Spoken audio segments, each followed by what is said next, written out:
Olá, pessoal! Sejam bem-vindos ao canal e vamos à notícia.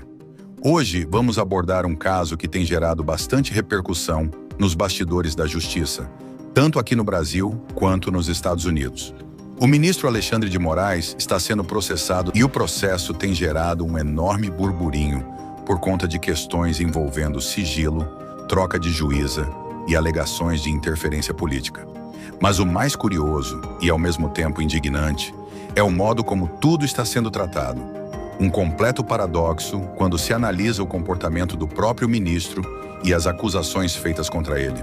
Parece que Moraes está se vendo diante do próprio veneno, não é mesmo? Em um processo que envolve a Rumble, plataforma que se associa ao presidente Donald Trump, e a Trump Media, o ministro brasileiro se encontra em uma situação onde as acusações de censura vêm sendo contra-atacadas com medidas que, de fato, remetem à própria censura. E, como sempre, os defensores da esquerda, que alegam ser os maiores protetores das liberdades individuais, silenciam quando esses abusos são cometidos pelo próprio sistema que defendem. Agora, imagine isso. Um processo nos Estados Unidos envolvendo a censura de plataformas que têm negócios com cidadãos americanos, sendo mantido sob sigilo por tempo indeterminado. Isso mesmo. E a justificativa de que sigilo é a exceção não parece se aplicar a muitos outros processos envolvendo figuras públicas no Brasil, onde o acesso aos autos é liberado, mas neste caso específico, parece que o sigilo é a regra. Por que será que isso acontece, hein? O que está sendo escondido? Primeiramente, é importante entender o contexto. O processo foi movido pela Trump Media e a Rumble contra Moraes devido às suas ações de censura em plataformas digitais e à imposição de exigências pesadas às empresas norte-americanas. A acusação? Ato de censura. Mas qual é a medida que Moraes adotou para coibir essas empresas de agir livremente no Brasil?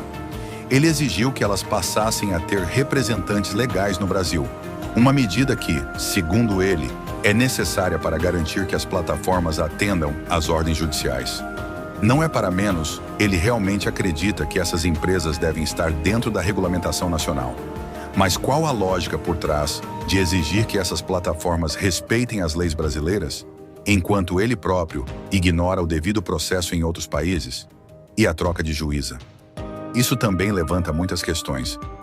Inicialmente, o caso estava sob a responsabilidade de uma juíza nomeada por Barack Obama.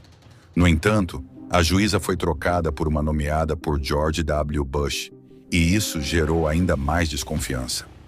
O que está em jogo, afinal? Será que esse movimento é uma tentativa de diminuir as chances de uma decisão que contrarie os interesses do próprio Moraes? O que nos leva a questionar: se ele pode ser tratado de forma diferente em um processo no exterior, por que não deveria ser no Brasil? Como ele pode exigir transparência de outros quando suas próprias ações não seguem os mesmos princípios? Será que a justiça brasileira tem o direito de atuar sobre decisões de uma plataforma americana de forma tão autoritária? Agora deixe-me perguntar, você acha que Moraes deveria ter os mesmos direitos que qualquer outro cidadão comum, com acesso irrestrito aos processos que o envolvem? Ou ele está de fato acima da lei?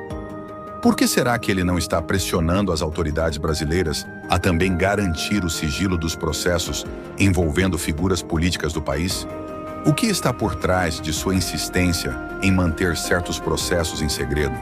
E, acima de tudo, qual é o impacto disso para a sociedade? É impressionante como as leis podem ser manipuladas quando há um interesse maior em jogo.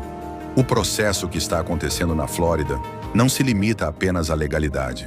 Ele está sendo usado como um ponto de partida para discutir o que acontece quando a liberdade de expressão e a transparência são sacrificadas em nome de uma narrativa política. Os advogados do ministro alegam que ele tem direito a ter acesso aos autos, mas ao mesmo tempo muitos questionam como ele pode defender a mesma liberdade para outros quando ele próprio toma decisões autoritárias. Será que ele vai seguir a Constituição americana, que também protege os direitos dos cidadãos, e garantir o sigilo apenas como exceção, ou vamos ver mais um abuso de poder? Outro ponto interessante que muitos críticos levantam é o fato de que, enquanto Moraes exige que empresas como a Rumble se adaptem às leis brasileiras, ele se recusa a ser transparente em relação aos processos que o envolvem no cenário internacional. E não é só isso. O paradoxo vai além. Enquanto ele se envolve em casos que afetam diretamente cidadãos americanos, ele se posiciona como um defensor da liberdade de expressão, mas na prática adota posturas completamente contrárias a esse princípio. E o que dizer da postura da esquerda, que sempre se apresenta como a grande defensora da liberdade? Mas quando se trata de figuras como Moraes, parece que tudo se justifica. A oposição, especialmente entre aqueles que seguem cegamente o governo, deveria ter o mesmo vigor para denunciar o que está acontecendo com o ministro em questões que envolvem a censura digital. Não há coerência. E ainda mais, a questão de o sigilo ser imposto sem justificativas claras é um ponto que parece ser ignorado pela mídia tradicional, que finge que tudo isso não está acontecendo.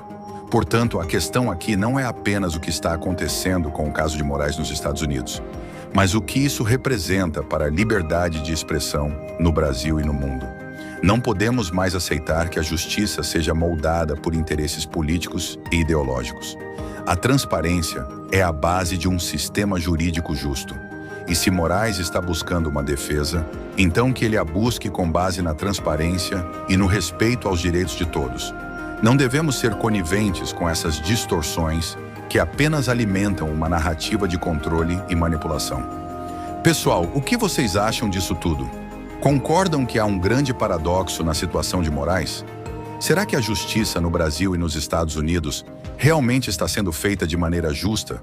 Ou estamos apenas diante de um espetáculo de manipulação e interesses pessoais? Deixe sua opinião nos comentários. Queremos ouvir o que você pensa sobre isso. Obrigado por assistir esse vídeo. Pedimos que se inscreva em nosso canal. Ative também o sininho das notificações para ser avisado sobre nossas postagens. Até o próximo vídeo.